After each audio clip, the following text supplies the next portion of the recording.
जय श्री राम मित्रों। आज मैं एक ऐसा विषय लेकर के आया हूँ जिसको यूज एंड रिफिल के नाम से भी प्रचलित विषय है। आप लोग सुनते होंगे यूज एंड रिफिल। कहते हैं सेहत का तंदुरुस्त होना हमारे शरीर ही नहीं बल्कि हमारे मन पर भी गहरा प्रभाव डालता है। शरीर का स्वस्थ होना यानी मन का संतुलन। आज की इस दुनिया में हम सभी दैनिक आवश्यकताओं के लिए एक दूसरे पर निर्भर हैं, यानी मनुष्य की मनुष्यता पर निर्भरता, मनुष्य की प्रकृति पर निर्भरता और प्रत्येक चल अचल जीव की एक दूसरे पर निर्भरता, यानी दूसरे शब्दों में कहा जाए तो निर्भरता हमारी स्वाभाविक प्रकृति ही नहीं बल्कि एक अहम ज़रूरत भी है। हमारी निर्भरता ही हमारी जीवन है, ऐसा भी कहा जा सकता है। मनुष्य खाने पीने आदि सभी वस्तुओं के लिए प्रकृति पर निर्भर है। मनुष्य खान पान या हर विषय के लिए किस पर निर्भर है? प्रकृति पर निर्भर है। जिस तरह माँ के गर्भ में शिशु गर्भनाल से जीवन पाता है, उसी प्रकार हम सभी प्रकृति से पाते हैं। सवाल यह है कि जीवन क्या है? What is life? जीवन क्या है? जीवन जीने की परंपरा क्या है? मेरे विचार में तो प्राण तत्व जीवित रखता है वही जीवन है, यानी प्रकृति से मिलने वाला भोजन, जल, वायु, अग्नि और पृथ्वी, यही तो प्राण जीवन है। जीवन लिखने में और बोलने में सरल शब्द है, पर यह उतना ही गहरा और अर्थपूर्ण भी है। जीवन जीने का आम बोलचाल का शब्द गाड़ी चलती रहे, यानी चलती का नाम गाड़ी, गाड़ी चलती रहे रुके नहीं, यही जीवन है। हाँ, शायद यही जीवन है। जीवन है तो संघर्ष है। जो मिला उसे विस्तारित करने के लिए और जो नहीं मिला उसकी जिज्ञासा लालसा के लिए, उसे जी जान से पाने के लिए जीवन संघर्ष के जीवन से जुड़ा रहा।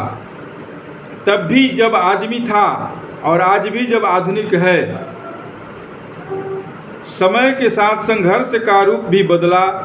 आज भी मनुष्य की जीवन जीने के लालसा की आशा है, इच्छा है, पुरजोर कोशिश है कि कैसे भी करके जीवन चले, और मेरे विचार से जीवन चल भी रहा है। पर जितना संघर्ष है उतना परिणाम नहीं है। परिणाम इसलिए भी नहीं है क्योंकि कुछ पाने की कोशिश का अंतिम छोर केवल स्वतः की स्वार्थ पूर्ति है।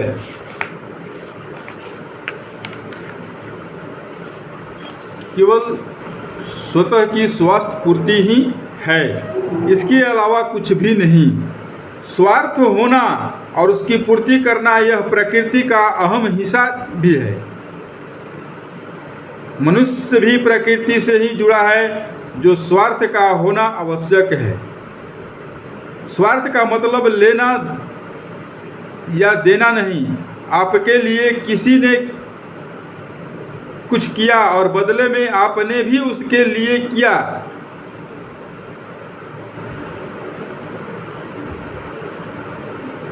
उसे स्वार्थ कहते हैं। यहाँ तक कि रामचरितमानस में एक दोहा भी है कि सूर्य नर मुनि की यही है रीति, स्वार्थ लागी करहि सब प्रीति। चाहे देव हो, मुनि हो, नर हो, सब स्वार्थ के लिए प्रेम करते हैं। आज लेने और देने का स्वरूप बदला और वह दोहन के दायरे में आकर खड़ा हो गया। अब स्वार्थ केवल और केवल लेने का हो गया और देने का स्वाभाविक भाव खत्म हो गया। यानी दूसरे शब्दों में इसे उपभोग दोहन भी कह सकते हैं। आज लेने के बदले में देने वाले गिनती के रह गए हैं।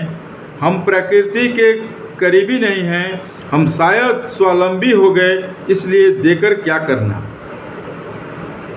अब प्रश्न उठता है, मनुष्य का दृष्टिकोण ही यह तय करता है कि बुद्धि को क्या करना है। यानी IQ को इको का गहरा संबंध है। यही संबंध हमें प्रकृति से जोड़ता है। प्रकृति के प्रति देखने का, समझने का सही दृष्टिकोण ही हमारे अंदर प्रकृति के प्रति आदर भाव, प्रकृति के प्रति प्रेम, प्रकृति का निर्माण करता है। हमारा प्रकृति के प्रति बदला हुआ नजरिया हमारी आत्मा का विकास करता है। हमारे अंदर संजोने और संवारने का भाव जागृत करता है, और यही जागरण का निर्माण होना सबसे बड़ा क्रांति है। यही जागरण का निर्माण होना सबसे बड़ा क्रांति है। कई बार लोग आम चर्चा में कहते हैं कि मैं तो साधन रहित हूँ, मैं प्रकृति के लिए क्या कर सकता हूँ। मैं उन्हें कहता हूँ कि जिस तरह आपका अपने घर से लगाव होता है, उसी तरह अगर आपका प्रकृति से भी लगाव होगा तो आप उसे कभी गंदा नहीं करेंगे, और उसे बचाने के लिए हमेशा खुद भी प्रयासरत रहेंगे, और लोगों को भी कहेंगे और लोगों को भी प्रेरित करेंगे कि आप इसको गंदा नहीं करें, इसको पर कचरा नहीं डालें, जगह जगह आप इसको किसी भी हालत में साफ सुथरा रखें, गंदा नहीं करें। और उसे बचाने के लिए हमेशा खुद भी प्रयासरत रहेंगे और लोगों से भी करेंगे। छोटे छोटे प्रयास करें, जैसे जीवन में अपने जन्मदिन, विवाह, वर्षगांठ, ऐसे अनेकों अवसर पर पेड़ लगाएं।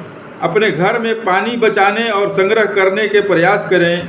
मिट्टी को जहरीली न होने देने के लिए कम से कम अपने घर के बगीचे, छत और बगीचे और अपने खेत में जहरीले पदार्थ नहीं डालें। पेस्टिसाइड का प्रयोग कम करें। प्रतिज्ञा लें, पर्यावरण की सुरक्षा के लिए अपनी गाड़ियों और फैक्ट्रियों में प्रदूषण रोकने या उसे कम करने के उपायों पर विचार करें। ये सारे प्रयास आप स्वयं कर सकते हैं, इसके लिए किसी को बोलने की ज़रूरत नहीं है। यदि आप ये उपरोक्त उपाय करने में सक्षम हैं तो जो प्रकृति में बचा है उसे ही सुरक्षित करने का बीड़ा उठाएं। आप सब कुछ कर सकते हैं अगर दृष्टिकोण बदल लें तो। अगर नज़रिया नहीं बदलते हैं तो नहीं होगा। इसके लिए दृष्टिकोण बदलना होगा। हम बदलेंगे, जग बदलेगा। स्वयं अब जाग कर हमको जगाना देश है अपना। स्वयं मुझे जगना पड़ेगा और अपने घर से उसका उपयोग करना पड़ेगा। अब हम प्रश्न कहते हैं कि हम बांस वाली अगरबत्ती नहीं जलाएंगे।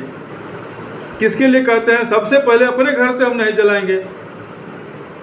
अपने घर के बच्चों को ट्रेनिंग देंगे कि तुम प्लास्टिक का कोई यूज मत करो, कहीं कचरा मत फेंको, एक जगह रखो। ये अपना घर से करना होगा। स्टार्ट अपने से घर से करेंगे, फिर पड़ोस को जागृत करेंगे, फिर समाज को जागृत करेंगे, फिर राष्ट्र को जागृत करेंगे। तब जाकर के कहीं न कहीं इस प्रकृति को हम संरक्षण कर सकते हैं, हम उसे बचा सकते हैं। प्रकृति के रास्ता रोकोगे तो प्रकृति अपना रास्ता स्वयं बना लेगी। प्रकृति कोई पेड़ नहीं, पशु पक्षी नहीं, पहाड़ नहीं, वरन एक ऑटोमेटिक सिस्टम है, एक वातावरण है। दिन व दिन मनुष्य का प्रकृति पर बढ़ता कब्जा और सिस्टम में गंदगी का भरना, यह दोगुना और चौगुना होकर वापस मिल रहा है। प्रकृति का स्वभाव है कि जो भी डालोगे उसका कई गुना विस्तार होकर वापस हमें मिलेगा, चाहे स्वरूप कुछ भी हो। कोरोना काल में भी लोग यह प्रश्न बार बार उठाया कि आखिर जीवाणु हम पर हमला क्यों कर रहे हैं, बैक्टीरिया हम पर हमला क्यों कर रहे हैं? क्योंकि जहाँ बैक्टीरिया की पनपने की जगह है, जहाँ उनका आवास है, उस पर हम कब्जा कर रहे हैं, उसको हम छेड़ रहे हैं, शोषित कर रहे हैं एसी के द्वारा या विभिन्न तरह का प्रदूषण फैलाकर वो हम पर हमला कर रहे हैं। जैसे बंदर, आज देखने को मिल रहा है कि शहरों में बंदर का हमला हो रहा है, बंदर घर तक आ जा रहे हैं। क्यों? क्योंकि बंदर का रहने का जो वन था उसे हम काट करके रिहायशी कॉलोनी बना दे रहे हैं। बंदर के रहने का जो पेड़ था उसे हम नष्ट कर रहे हैं। तो क्या हुआ? बंदर अब शहर की ओर, गांव की ओर रुख करने लगे और गांव में आने लगे, शहर में रहने लगे। अब यहाँ तक कि हमारा भोजन भी छीन करके खाने लगे हैं, घरों में घुस करके बर्बाद करने लगे हैं। क्यों? क्योंकि हमने उनको छेड़ा है, हमने उनका छीना है, वो हमारा नहीं छीन रहे हैं। हम उनका आवास छीन लिए, वो हमारे आवास पर कब्जा करने लगे। हाथियों का झुंड भी आजकल यही देखने को मिलता है। झारखंड में तो बहुतायत में मिल जाता है कि हाथी एक गांव में घुसा और पूरे गांव को बर्बाद कर दे रहे हैं। शहरों तक हाथी का प्रवेश होने लगा है। धनबाद जैसे शहरों में भी हाथी कभी कभी एक आध बार देखे जा रहे हैं, जो टुंडी के जंगलों से भाग करके आ जाते हैं। क्यों? कि हम जंगल ही सफाया कर दे रहे हैं और जंगल उनका आवास है। तो आप किसी का घर का, आपका घर कोई तोड़ देगा तो कहाँ रहिएगा आप जाकर के? किसी के न किसी के यहाँ शरण लेना है। वही हाल वो भी जैव प्राणी कर रहे हैं।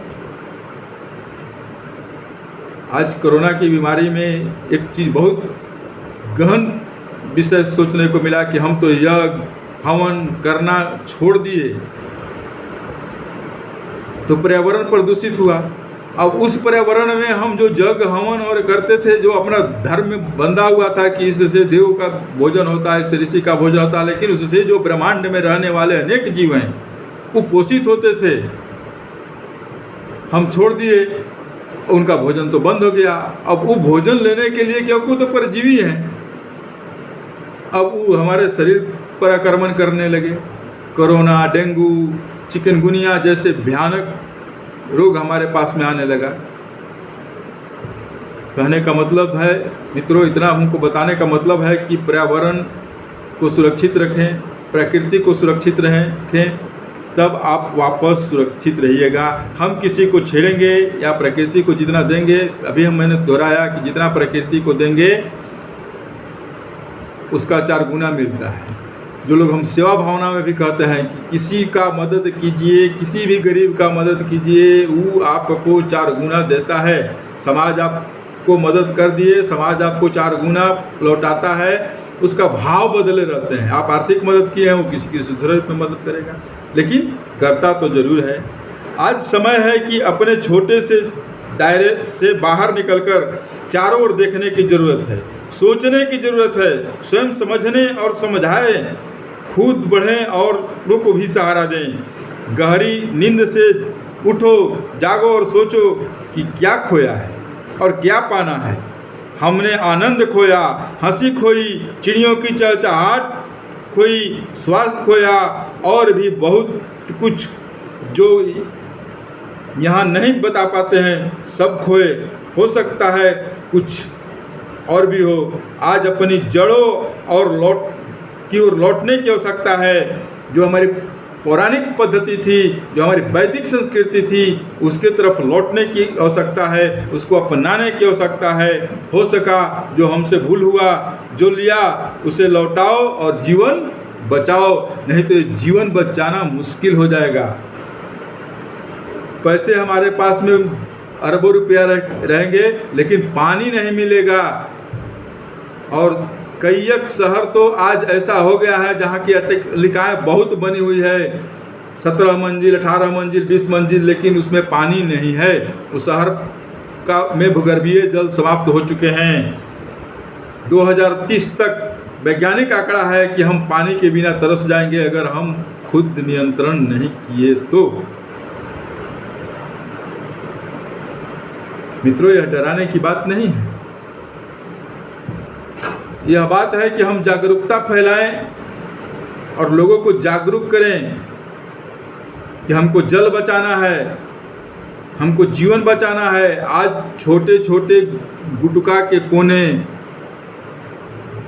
दूध के पैकेट के कोने से को हम फेंक देते हैं, जो हजारों टन कचरा एक दिन में होता है। और वो कहाँ जाते हैं? बह करके समुद्री समुद्र में जाते हैं। आज 230 प्रजाति समुद्र से खत्म हो चुका है एज ए रिकॉर्ड। तो क्या यह प्रलय का दौर नहीं है? हम प्रकृति का नुकसान नहीं कर रहे हैं। सब लोग को शिक्षा देना है कि हम जो भी कचरा काटें, टुकड़ा काटें, उसको कहीं एक जगह संग्रहित करें, उसमें आग लगा दें या कहीं मिट्टी में दबा दें। प्रकृति से जुड़ाव ही रोग मुक्ति है। हमारी रोग मुक्ति का साधन ईश्वर प्रदत्त है। जो प्रकृति के साथ आया, साधन सरल है और नाम उसका यज्ञ है।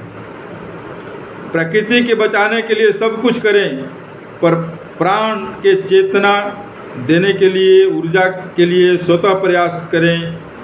यानी कुछ यज्ञ करें, कुछ हवन करें, स्वयं जाग करके कुछ करें, लोगों को जागृत करें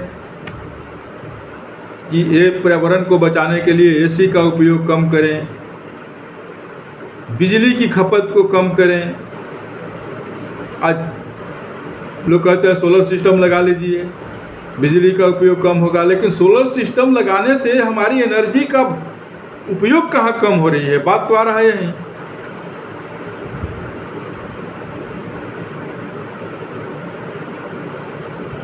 इतना कोयला, 1.65 किलो कोयला जलने से 1 किलो बिजली तैयार होती है। अब सोचिए कि कितना हम दोहन कर रहे हैं प्रकृति का। 5 डेग चलना होता है तो घर से मोटरसाइकिल निकालते हैं, पैदल नहीं चल सकते हैं। तो हम प्रकृति को बचाने के लिए या उसको मिटाने के लिए कर रहे हैं। स्प्रे का प्रयोग, लिपस्टिक का प्रयोग। एक व्यक्ति एक दिन में कम से कम 2 से 3 ग्राम केमिकल का उपयोग करता है। चाहे वो साबुन का माध्यम हो, सेंट का माध्यम हो, या लिपस्टिक का माध्यम हो, या अन्य माध्यमों के द्वारा हम साबुन सरफ के द्वारा जितना भी है, हम कम से कम एक व्यक्ति उतना करता है। आप जोड़ लीजिए कि 1 अरब 30 करोड़ जनसंख्या है, अगर उतना हुआ तो कितना ग्राम हम केमिकल का यूज किए, और उस केमिकल के यूज करने के चलते हम कितना पानी बर्बाद किए। इन सब छोटे छोटे विषयों पर अगर हम ध्यान रखेंगे तो हम जरूर कह सकते हैं कि एक दिन न एक दिन जा कर के प्रकृति के साथ में हम सफल होंगे और उसके ओर बढ़ चलेंगे, और यही हमारी सफलता होगी। फिर एक बार मैंने पुनः आपको विवेकानंद जी की एक बात को याद दिलाता हूँ। उठो, जागो और चलो। लक्ष्य जरूर मिलेगा, लक्ष्य जरूर मिलेगी। स्वयं अब जाग कर हमको जगाना देश है अपना। स्वयं जागिए, औरों को जगाइए और उस रास्ते पर चलिए जो प्रकृति ने आपको सुझाई है, जो आपके पूर्वजों ने आपको बताए थे। यह नहीं देखना है कि पश्चिम को जो देश हैं बहुत एडवांस हैं, हम एडवांस थे, वो नहीं थे, लेकिन हमको उल्टा बता दिया गया।